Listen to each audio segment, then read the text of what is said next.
The oppressive heat of the midday sun filtered through the cracked windows of the small apartment, casting a dull light on the cluttered kitchen. The refrigerator hummed, but it was empty except for a carton of milk that was nearly sour and a lone egg that had seen better days. I sat at the kitchen table, staring at the cracked linoleum floor, my mind racing. It was another day. Another struggle to figure out how we were going to make it through the week. We had been living like this for months, maybe even years now. Payday couldn't come soon enough. And even when it did, the money disappeared almost as quickly as it came in. The bills piled up, and we were constantly on the brink of losing everything. Poverty had wrapped itself around us like a tight, suffocating blanket, and there was no escape in sight. Beth, my wife, was out at work, or at least that's what she claimed. She was supposed to be waitressing at a local bar, a dingy place that barely paid minimum wage. But lately I had begun to suspect that she was hiding something from me. We were barely scraping by, yet somehow she always had money to buy herself little luxuries, new shoes, a bottle of perfume, a fancy dress she had no business owning. It wasn't just the money that bothered me. It was the lies. Every time I questioned her about it, she had an excuse ready, a tip from a generous customer, a sale she stumbled upon. I wanted to believe her, but deep down I knew better. Beth had always been crafty, always knew how to get what she wanted, even if it meant bending the truth. It was one of the things that had attracted me to her in the first place, but now it was driving a wedge between us. Today was no different. As I sat there, trying to ignore the gnawing hunger in my stomach, I thought about the fight we'd had last night. It had started over something small, a missing $20 bill. I was sure I had put it in the jar we kept above the fridge, but when I went to check, it was gone. Beth insisted she hadn't touched it, but I could see the guilt in her eyes. My anger boiled over, and I had yelled at her, accusing her of lying, of stealing from me. She had screamed back, her face twisted in rage, telling me I was paranoid, that I didn't trust her. The argument had escalated until she stormed out of the apartment, slamming the door behind her. I had sat in the dark, seething, feeling the weight of our situation pressing down on me. The tension between us had been building for weeks, maybe even months, and it was only a matter of time before something snapped. Now, as I sat alone in the quiet kitchen, I wondered if we had reached the breaking point. How much longer could we go on like this? The thought of losing Beth, of our marriage crumbling under the strain of poverty and mistrust, filled me with dread. But at the same time, I couldn't shake the feeling that something was terribly wrong, that there was more going on than she was letting on. I pushed back from the table and stood up, pacing the small kitchen. The apartment was a mess. Dishes piled up in the sink, clothes strewn across the floor. It was a reflection of our lives, chaotic and out of control. I couldn't remember the last time we had a proper meal together, or even sat down to talk without it turning into a fight.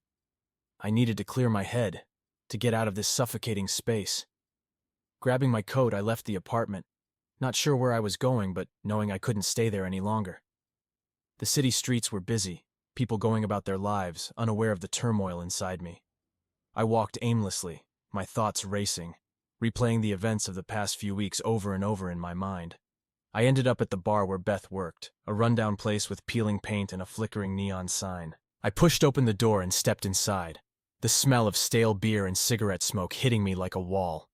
The bar was dimly lit, a few regulars hunched over their drinks, not bothering to look up as I entered. I scanned the room, but Beth was nowhere to be seen. I approached the bar, trying to appear casual, but my heart was pounding in my chest. The bartender, a burly man with a thick beard, looked up as I approached. "Hey, is Beth around?" I asked, trying to keep my voice steady. He shook his head. "She ain't here today. Took the day off." I frowned. She told me she was working. The bartender shrugged. "Not today, she ain't." I felt a knot of anxiety tighten in my chest. If she wasn't at work, then where was she? I thanked the bartender and left the bar, my mind racing with possibilities. Had she lied to me again? Was she hiding something? The more I thought about it, the more convinced I became that something was wrong. By the time I got back to the apartment, it was late afternoon. Beth still wasn't home. I sat on the couch, my thoughts a tangled mess. I couldn't shake the feeling that I was missing something, that there was a piece of the puzzle I hadn't figured out yet. The more I thought about it, the angrier I became. If Beth was lying to me, if she was hiding something from me, I had to find out what it was. The sound of the front door opening snapped me out of my thoughts. I looked up as Beth walked in, her face flushed, a smile playing on her lips. She looked different, happier almost. It was a stark contrast to the way she had been lately, and it only fueled my suspicions. "Hey," she said, her voice light, almost cheerful. "Hey," I replied, trying to keep my tone neutral. "How was work?" She hesitated for a moment, then shrugged. "It was fine. Nothing special." I studied her, trying to read her expression, but she was good at hiding her emotions. Too good. There was something off about her, something I couldn't quite put my finger on. "Anything interesting happen?" I asked, probing for more information. She shook her head. "No, just the usual." I nodded, pretending to accept her answer, but inside my mind was racing. I had a feeling that whatever was going on, it was only the beginning, and I was determined to find out the truth, no matter what it took. The tension in the air between Beth and me felt thicker than ever. Even though she was trying to act casual, I could see that something was different about her. The subtle change in her demeanor, the barely noticeable hesitation before she answered my questions, it all pointed to something more than what she was letting on. My heart pounded in my chest as I struggled to keep my emotions in check. As she moved around the small apartment, humming a tune under her breath, I watched her carefully, trying to catch any hint of what was going on in her mind. She had never hummed like that before. It was as if she was in her own little world, detached from the reality we shared. Or at least the reality I thought we shared. Beth noticed me watching her and flashed me a smile, but it didn't reach her eyes. It was a smile that was meant to reassure me, but instead, it only deepened my suspicion. It felt like she was playing a role, pretending that everything was fine when it clearly wasn't.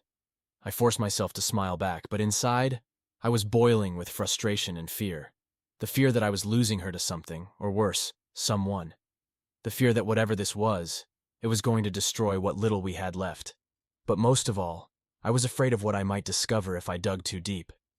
"You're in a good mood," I said, my voice tight with barely restrained anger. I didn't want to confront her outright, not yet. I needed to be sure. Beth glanced at me, her smile faltering for a brief moment before she recovered. "Yeah, I guess so. It was just a good day." "A good day, huh?" I repeated, leaning back against the couch, crossing my arms. "Funny, considering you've been so stressed out lately. What changed?" She hesitated, her eyes flicking to the side as if searching for an answer. I could see the gears turning in her mind as she tried to come up with something that would satisfy me. It was like watching a bad actress struggling to stay in character. "Nothing really," she finally said, too quickly. "I guess I just ran into some old friends. It was nice to catch up, you know?" I nodded slowly, the pieces of the puzzle beginning to fall into place. This was new. She never talked about having friends, let alone meeting them.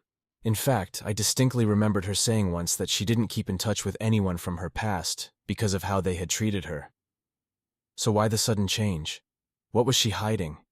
"Old friends?" I echoed, trying to keep my tone neutral, though I could feel my anger bubbling to the surface. "I thought you said you didn't talk to them anymore." Beth froze for just a split second before she forced a laugh, but it sounded hollow. "Well, I guess I just ran into a couple of them by chance. It wasn't a big deal. The lies were becoming more and more obvious, and it took everything in me to keep from exploding right then and there.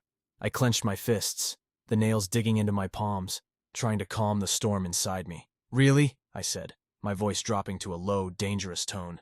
"That's interesting because I distinctly remember you telling me how much you hated those people, how they used to bully you." Her smile wavered, and for a moment I saw a flash of something in her eyes. Guilt, fear, or maybe both. But she recovered quickly, the mask slipping back into place. "Yeah, well, people change," she said, turning away from me, busying herself with something on the counter. "It was just nice to talk to them, that's all." The frustration inside me was reaching a breaking point. I could feel it building up, ready to spill over, but I knew I needed to keep it together.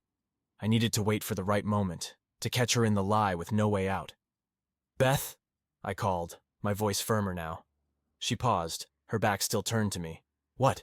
Turn around, I said, trying to keep my voice steady. She hesitated for a moment before slowly turning to face me. I could see the tension in her shoulders, the way she was bracing herself for whatever was coming.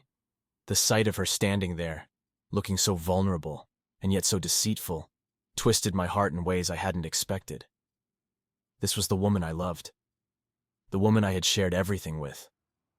And now, it felt like she was slipping away from me, hiding in a world I wasn't allowed to enter. "Where's your wedding ring?" I asked, my eyes locked on hers, searching for any sign of the truth.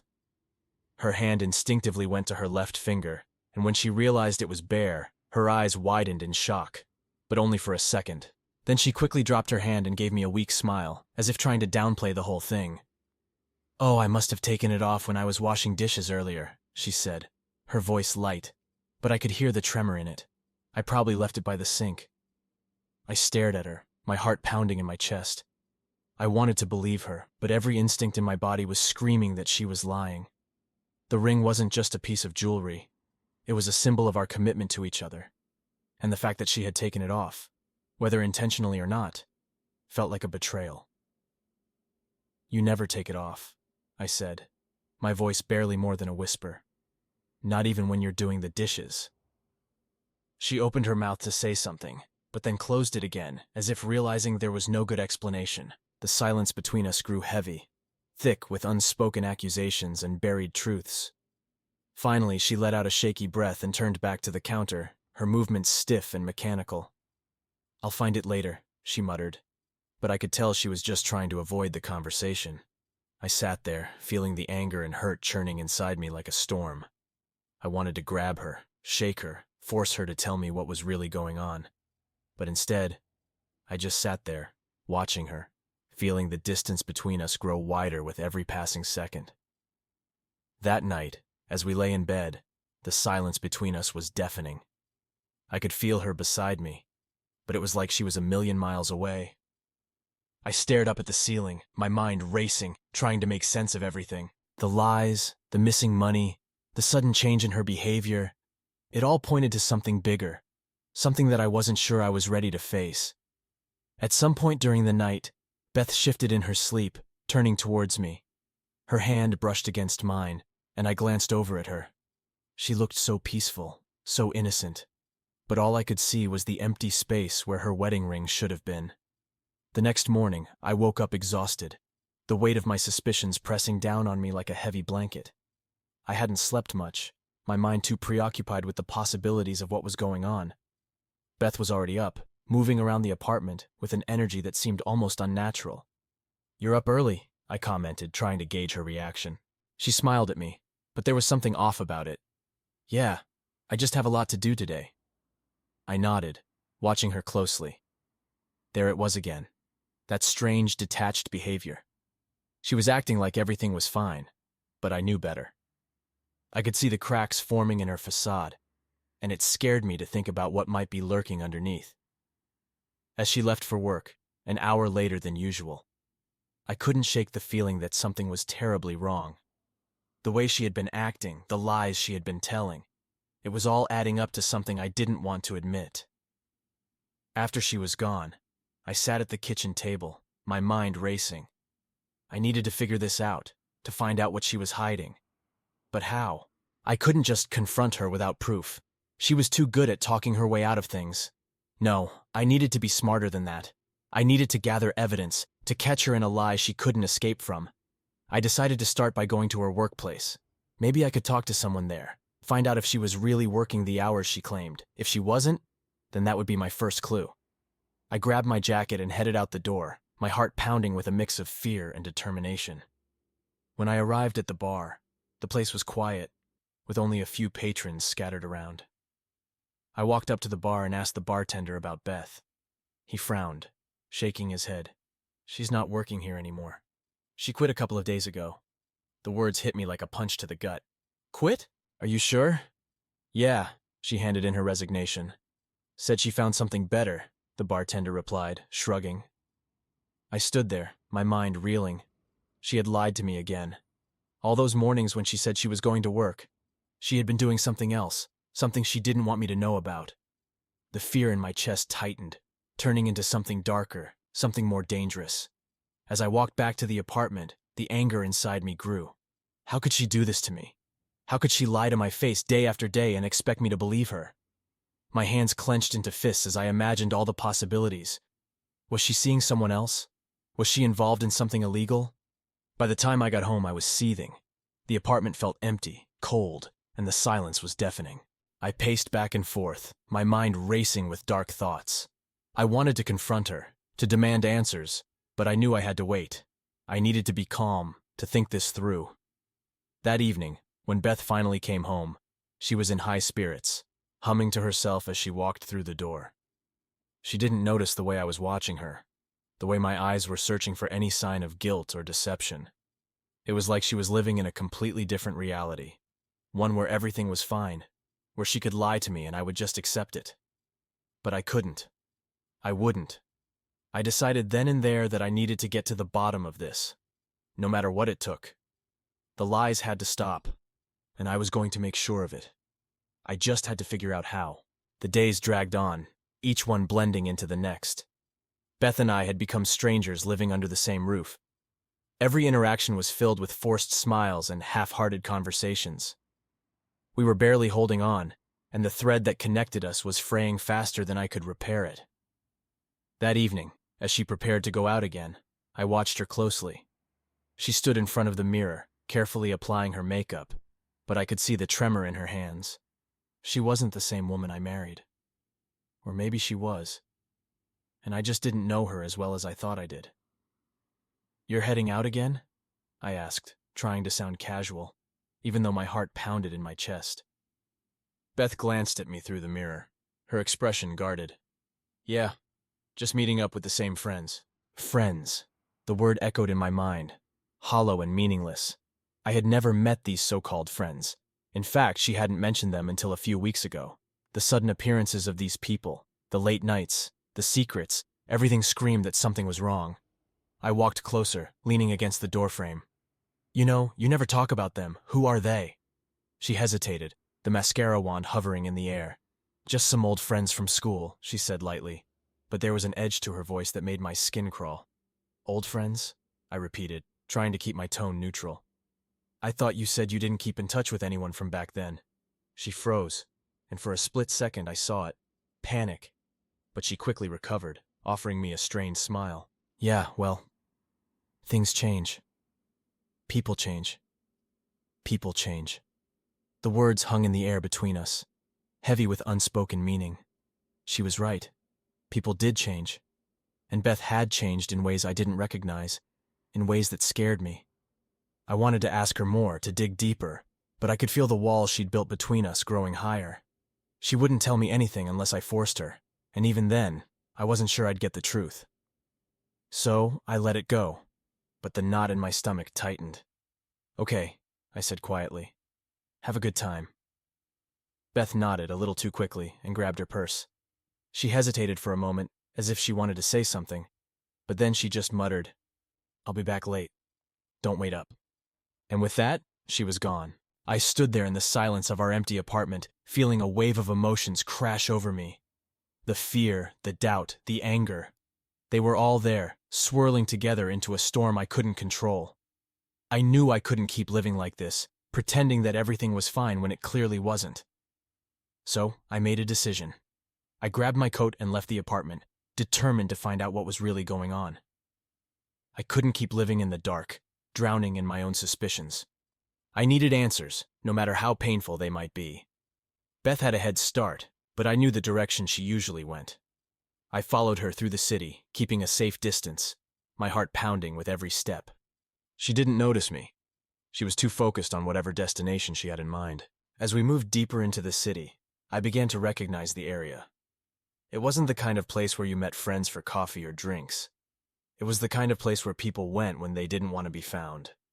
The narrow streets and dimly lit alleys gave the neighborhood an eerie, unsettling vibe. Beth finally stopped outside a small, nondescript building. The sign above the door was faded and unreadable, and the windows were covered with dark curtains. She glanced around nervously before stepping inside, disappearing from view. My heart raced as I stood across the street, staring at the building. I didn't know what to expect, but every instinct in my body told me that whatever was happening inside wasn't good. I couldn't just stand there and do nothing. I had to know. I crossed the street and approached the building, careful to stay out of sight. The door was slightly ajar, and I could hear voices coming from inside. I pressed myself against the wall, listening intently. Beth's voice drifted out, soft and hesitant. "Are you sure this is safe?" A man's voice responded, smooth and confident. "Don't worry. Everything's taken care of. You'll be fine." I couldn't make out the rest of their conversation, but the tone was enough to send chills down my spine. Beth was in over her head, and I had no idea what she was involved in. The realization hit me like a punch to the gut. I didn't know my wife at all. I waited, my mind racing with possibilities. Was she involved in something illegal? Was she in trouble? The thoughts swirled in my head, each one more terrifying than the last. After what felt like an eternity, Beth emerged from the building. She looked shaken, her eyes darting around as if she expected someone to be watching her. She clutched a small envelope in her hand, her knuckles white from the grip. I ducked behind a nearby car, my heart pounding in my chest. What was in that envelope? Money? Something worse? I had to find out. As soon as Beth was out of sight, I followed her home, keeping my distance. My mind was a whirlwind of emotions: fear, anger, confusion. By the time we reached the apartment, I was barely holding it together. I waited outside for a few minutes, trying to calm my racing thoughts. When I finally went inside, Beth was sitting on the couch, staring blankly at the wall. She didn't even notice me come in. "Beth?" I said quietly, and she jumped, startled by my voice. "Oh, you're back," she said, her voice shaky. She tried to smile, but it didn't reach her eyes. "Yeah," I replied, my eyes locked on the envelope she had placed on the coffee table. "What's that?" Her gaze followed mine, and for a moment I saw panic flash across her face, but she quickly masked it, picking up the envelope and holding it out to me. "It's nothing, just some money. Money?" I interrupted, my voice rising. "Beth, where did you get this?" She looked away, her hands trembling. It's just from a friend. Stop lying to me," I shouted, the words bursting out of me before I could stop them. "I followed you, Beth. I know you're hiding something. Just tell me the truth." The room fell into a heavy silence, broken only by the sound of Beth's shaky breaths. She looked at me, her eyes filled with tears. And for a moment I saw the woman I had fallen in love with, the woman I thought I knew. But that woman was gone, replaced by someone I barely recognized. "I'm sorry," she whispered, her voice trembling. "I didn't mean for it to get this far. We needed the money." I stared at her, my heart breaking. "What did you do, Beth?" She hesitated, and then with a trembling hand she reached into the envelope and pulled out a small piece of paper. She handed it to me, her eyes pleading for understanding. I unfolded the paper, my hands shaking. The words were simple, but they hit me like a ton of bricks. For services rendered. I looked up at Beth, my mind struggling to process what I was reading. What does this mean?" She couldn't meet my eyes. "It's not what you think. I made a mistake." The air seemed to leave the room as I stared at her, the realization slowly sinking in. This wasn't just about money. This was about betrayal, about a choice she had made, a choice that had shattered everything we had built together. And in that moment, I knew there was no going back. The room was suffocatingly quiet after Beth's revelation. I could hear the faint hum of the refrigerator, the distant sounds of traffic from the street outside, but none of it felt real. All I could focus on was the piece of paper in my hand and the words that had just come out of Beth's mouth. She sat across from me on the couch, her face pale and drawn. I had never seen her look so small, so fragile, like she might shatter if I so much as breathed too hard. My mind was racing, trying to process everything she just told me, but it felt like I was drowning in confusion and anger. "How could you do this?" I finally managed to choke out. The words felt foreign, like they belonged to someone else, someone watching this scene from far away. Beth flinched as if I had struck her. Her eyes, red-rimmed and swollen from crying, locked onto mine. "I didn't mean to hurt you," she whispered. Her voice was so quiet I had to strain to hear it. I swear I didn't want to. But we were drowning, and I didn't know what else to do. Drowning? I repeated, disbelief coating every word. Beth, we were struggling, sure, but we weren't drowning. We would have figured it out together. That's what marriage is supposed to be about. Facing things together. But instead you went behind my back and did this. I know. Her voice cracked, and she looked down at her hands, twisting them in her lap.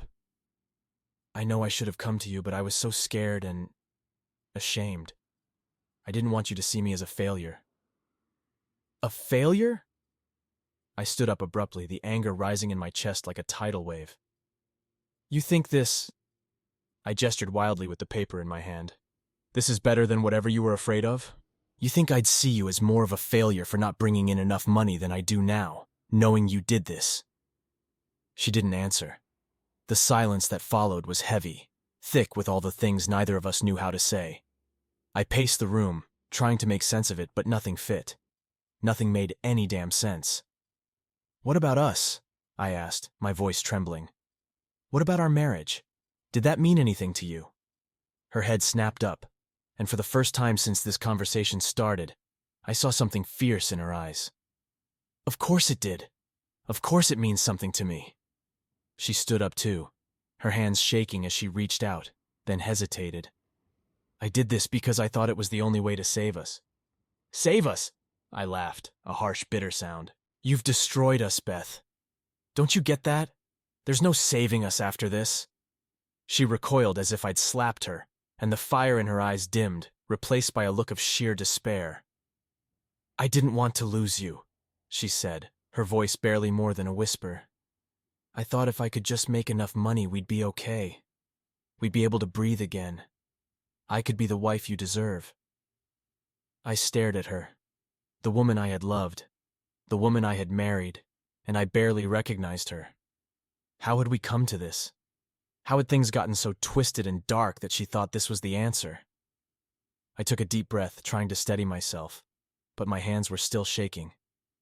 Beth, I said slowly, I don't know how we come back from this.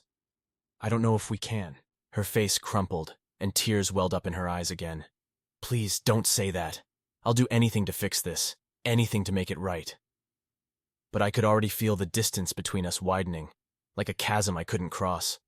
The woman I had once trusted with my life had betrayed me in the worst possible way, and no amount of tears or promises could change that. I need time, I said, my voice hollow. I need to think. She opened her mouth to say something, but then closed it again, nodding slowly. I understand, she whispered. Take all the time you need. Just, please don't shut me out completely. I can't lose you. I didn't answer. I didn't have the words, and I didn't want to make any promises I couldn't keep. Instead, I grabbed my coat and headed for the door, feeling her eyes on me the entire time. The door closed behind me with a soft click, and I stood there in the hallway, the weight of what had just happened pressing down on me like a physical force. Outside, the night air was cool, and I sucked in a deep breath, trying to clear my head. But no matter how hard I tried, I couldn't shake the image of Beth's tear-streaked face, or the sound of her voice as she begged for a chance to fix what she had broken. I walked aimlessly through the city, the streets nearly deserted at this hour. My thoughts raced, a chaotic mess of anger, betrayal, and sadness. I had loved Beth. I still loved her, I realized with a painful twist in my chest. But that love was now tangled up in something dark and ugly, something I didn't know if I could ever untangle. By the time I returned home, the apartment was dark. Beth was already in bed, or at least pretending to be.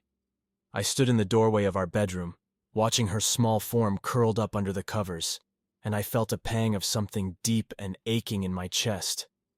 I wanted to go to her, to tell her that we would figure it out, that somehow we would find a way through this. But I couldn't. The wound was too fresh, too raw. So instead, I turned and went to the couch, lying down with a heavy sigh. The darkness closed in around me, and for the first time in our marriage, I felt truly, utterly alone.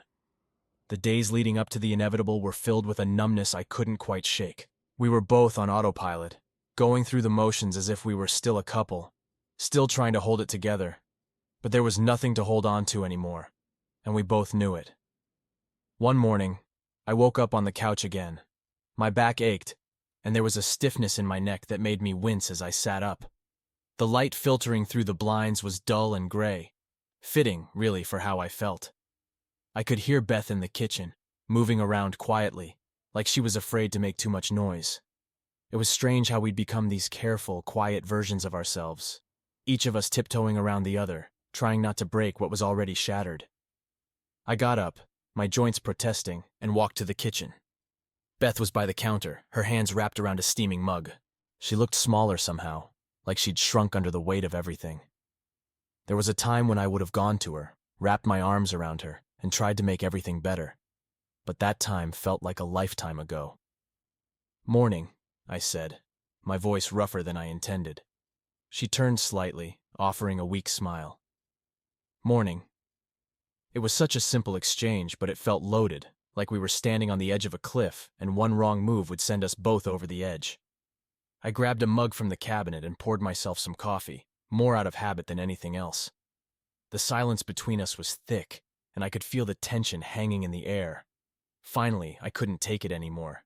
"Beth," I started, my voice sounding strange in the quiet kitchen. "We need to talk about the divorce." She flinched at the word, and for a moment, I regretted saying it so bluntly. But there was no easy way to do this. She turned to face me fully, her eyes tired and filled with a sadness that mirrored my own. "I know," she said softly, barely above a whisper. "I've been thinking about it too." I nodded, not really knowing what to say. This wasn't how I'd imagined things would turn out for us. Not by a long shot. "I think it's time we file. The sooner we do it, the sooner we can move on." She bit her lip, her eyes dropping to the floor. "I don't want to fight over anything," she said after a moment. "We'll just split what we have and get it over with." I could hear the defeat in her voice, and it made my heart ache. We had both lost so much already. There was nothing left to fight for. "Yeah," I agreed quietly. "Let's keep it simple." Beth nodded, and for a long time, neither of us spoke. There was a finality to our conversation that felt like the closing of a door, one that we both knew couldn't be reopened. I watched her for a moment, the woman I had loved, the woman I thought I knew. But now she felt like a stranger. She must have felt my gaze because she looked up, her eyes meeting mine with a mix of regret and something else, something that made my chest tighten. "Do you think," she began hesitantly, "do you think we could have done things differently?" Her question caught me off guard, and for a moment I didn't know how to respond.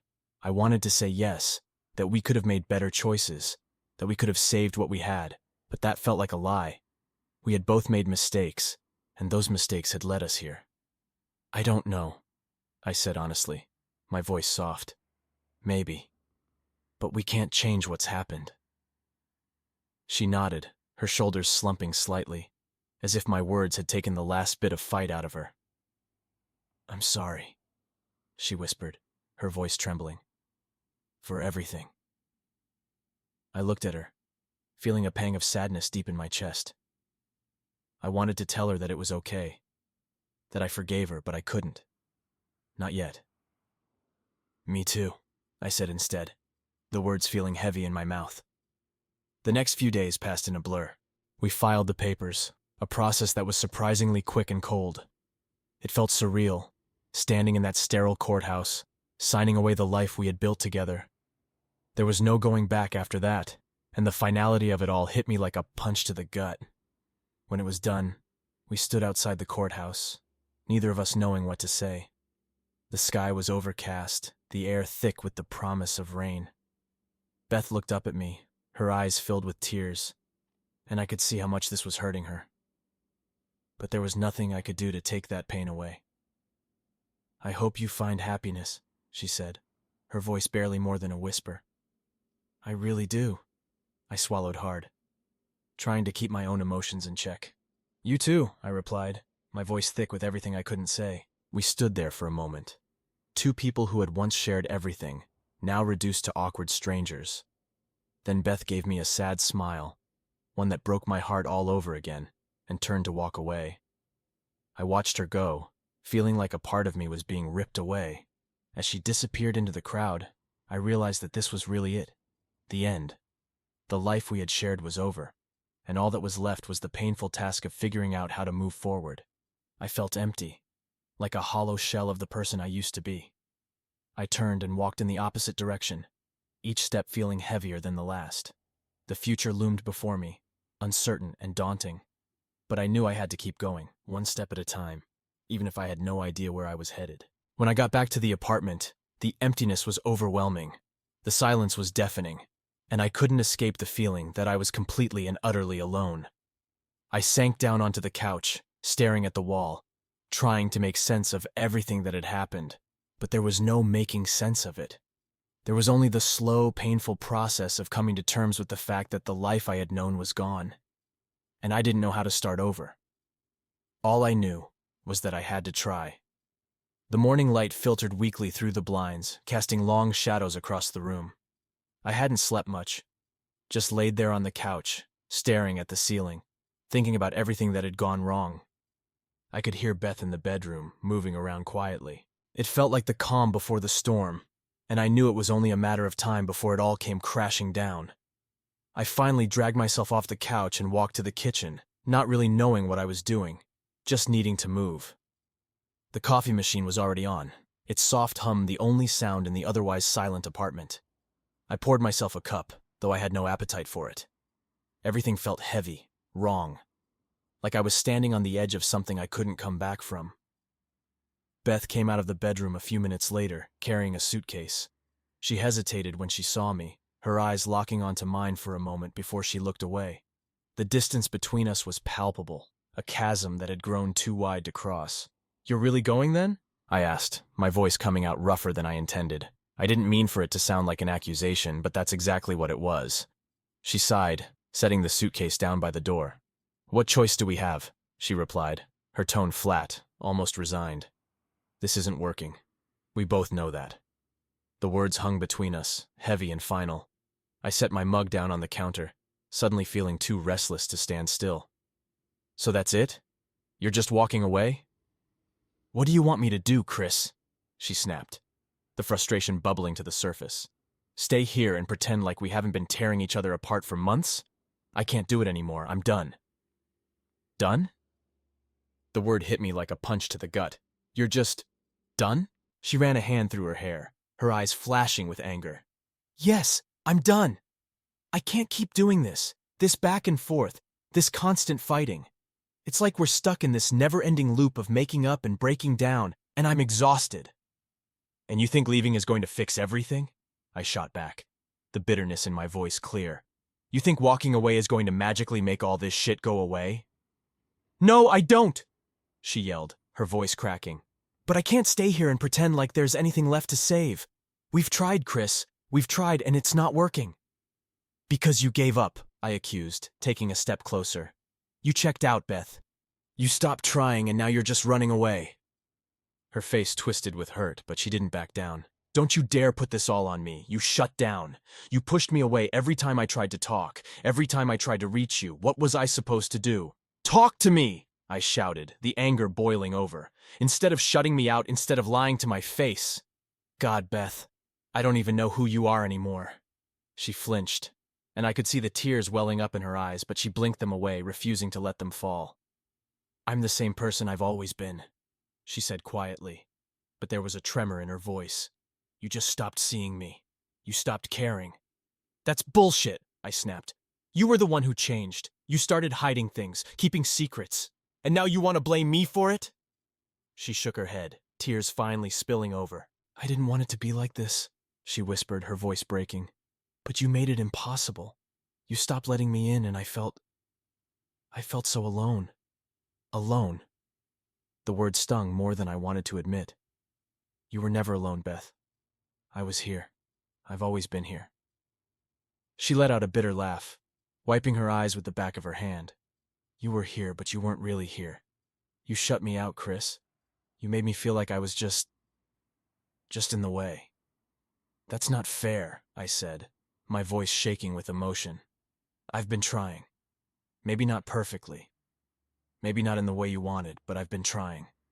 "Well, it wasn't enough," she said, her voice hardening. Not for me, not for us. And now it's too late. The silence that followed was deafening, filled with all the things we couldn't say, all the things we couldn't fix. I wanted to argue, to scream, to make her see that she was wrong, that we could still save this. But deep down, I knew she was right. We'd been falling apart for a long time, and now there was nothing left to hold on to.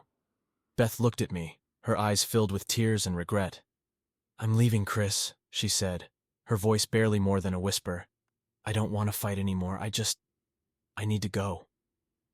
I stared at her, my heart breaking in ways I hadn't thought possible. But there was nothing left to say, nothing that would change what was happening. We were over, and we both knew it. "Fine," I said finally, my voice hollow. "Go."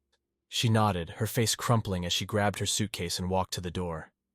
She paused, her hand on the doorknob, and for a moment, I thought she might turn around, might say something to stop this from happening. But she didn't. She just stood there, shoulders slumped, before finally turning the knob and stepping out. The door closed with a soft click, and the sound echoed through the empty apartment, through the empty space where our life together used to be. I stood there, frozen, staring at the door as if it might suddenly open again, as if she might come back and tell me this was all just a mistake. But it didn't. She was gone. I sat down on the edge of the bed, the room spinning around me. The fight replayed in my head, each word cutting deeper, leaving wounds that I knew would take a long time to heal. We'd fought so hard, for so long, but in the end, it hadn't mattered. We'd lost each other anyway. I didn't cry. I didn't scream. I just sat there, feeling like I'd lost a part of myself, like the life we'd built had been ripped away in an instant. The apartment felt too big, too quiet, like it wasn't mine anymore, like I was just a guest in a place that no longer felt like home. Eventually, I got up and walked to the window, staring out at the gray sky. The world outside kept moving, oblivious to the fact that my life had just fallen apart. People were going about their day, living their lives, while I stood there lost and alone. I didn't know what came next. I didn't have a plan, didn't know how to move forward from this. All I knew was that I had to keep going, one step at a time, even if it felt impossible. But for now, all I could do was stand there, letting the reality of what had just happened sink in, knowing that this was the end of something I'd once thought would last forever. And it hurt more than I ever imagined it could.